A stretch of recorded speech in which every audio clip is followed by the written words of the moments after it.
यहीं पर जिस गली के सामने हम खड़े हैं, दिन दहाड़े मर्डर होता है। 2 घंटे तक बगल में पुलिस स्टेशन है, कोई बॉडी को पोस्टमार्टम के लिए लेने नहीं आता है। ये कौन महिला थी? ये वो महिला थी जो यहाँ पे RWA की प्रधान थी। ये वो महिला थी जो 3 साल पहले अपने पति के हुए मर्डर में मेन गवाह थी, जो गैंगस्टर्स के खिलाफ खड़े होके पुलिस के सामने, कोर्ट के सामने गवाही दे रही थी। और आज दिल्ली की कानून व्यवस्था का ये हाल हो गया है कि वही लोग जो गवाह उनके खिलाफ गवाही देने वाला था, दिन दहाड़े उसका मर्डर कर देते हैं। क्या हाल कर दिया है भारतीय जनता पार्टी और उनकी इस ट्रिपल इंजन की सरकार ने दिल्ली का। रोज दिल्ली में मर्डर हो रहे हैं। 2 दिन पहले कल्याणपुरी में मर्डर हुआ, फिर यहाँ पे कल शालीमार बाग में मर्डर हो गया है, लाल किले पे बम ब्लास्ट हुआ, कुछ दिन पहले पीतमपुरा में शूट आउट हुआ। दिल्ली देश की राजधानी है, पूरी दुनिया दिल्ली को देख रही है। आज इसे सवाल पूछना चाहती हूँ कि आप कहाँ पर हैं? दिल्ली की मुख्यमंत्री कहाँ पर हैं? आप किस चीज में व्यस्त हैं कि आप दिल्ली वालों को सुरक्षा नहीं दे सकते? ये दिल्ली की मुख्यमंत्री रेखा गुप्ता जी की अपनी विधानसभा है।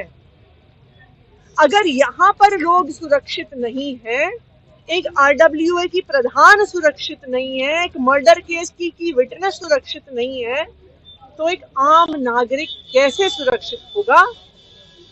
अमित शाह जी से मैंने मिलने का समय मांगा है और मैं उम्मीद करती हूँ कि अगर अमित शाह जी को दिल्ली के लोगों की चिंता है तो वो समय देंगे और दिल्ली की लॉ एंड ऑर्डर की स्थिति को सुधारने का काम करेंगे। जो आरोप भारतीय जनता पार्टी ने लगाए हैं वो सरासर झूठे हैं। सिख गुरुओं के लिए, खासकर गुरु तेग बहादुर जी के लिए, मेरी और मेरी परिवार की बहुत कट्टर आस्था है।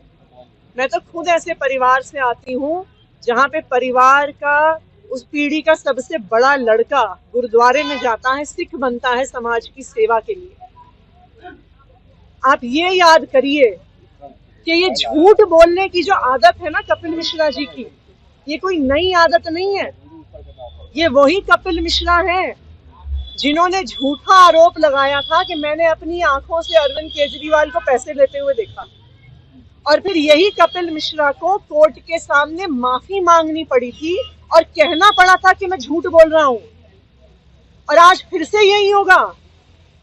जो कोर्ट केस, जो FIR जालंधर में इनके खिलाफ हुआ है, जो कोर्ट ने आदेश दिया है कि जो कपिल मिश्रा का बयान है, जो वीडियो है, वो झूठा है, कपिल मिश्रा को इस मामले में भी माफी मांगनी पड़ेगी और कहना पड़ेगा कि वो झूठे हैं। गुरुओं का अपमान कपिल मिश्रा जी ने किया है अपनी तुच्छी राजनीति के लिए, पोल्यूशन पे चर्चा से भागने के लिए। ऐसी तुच्छी राजनीति के लिए उन्होंने गुरुओं का अपमान किया, वीडियो को एडिट किया, गुरुओं का नाम डाला, गुरुओं के नाम पे राजनीति करी। और याद करिए, ये वही भारतीय जनता पार्टी है जिसने जब हमारे सिख भाई किसान आंदोलन कर रहे थे 3 काले कानूनों के खिलाफ, उनको खालिस्तानी कहा था। कपिल मिश्रा जी ने तो उनके खिलाफ ऐसी अश्लील भाषा का प्रयोग किया था जो हम सब यहाँ पे कह नहीं सकते। इन्हीं की कंगना रनौत जी, नितिन पटेल जी, मीनाक्षी लेखी जी ने कोई कसर नहीं छोड़ी थी हमारे सिख भाइयों को खालिस्तानी कहने में। भारतीय जनता पार्टी सिख समाज से नफरत करती है। ये नफरत आज की नहीं है, ये नफरत किसान आंदोलन में हमने देखी, ये नफरत आज हमने देखी है। वो किस तरह से तुच्छी राजनीति के लिए गुरुओं का नाम लेने के लिए तैयार हैं। और कपिल मिश्रा का झूठा साबित होने के बाद भी ये भारतीय जनता पार्टी उन्हें डिफेंड कर रही है, उन्हें मंत्री पद से नहीं हटा रही है। तो ये बिल्कुल साफ है कि वो किस तरह से सिख समाज की नफरत के लिए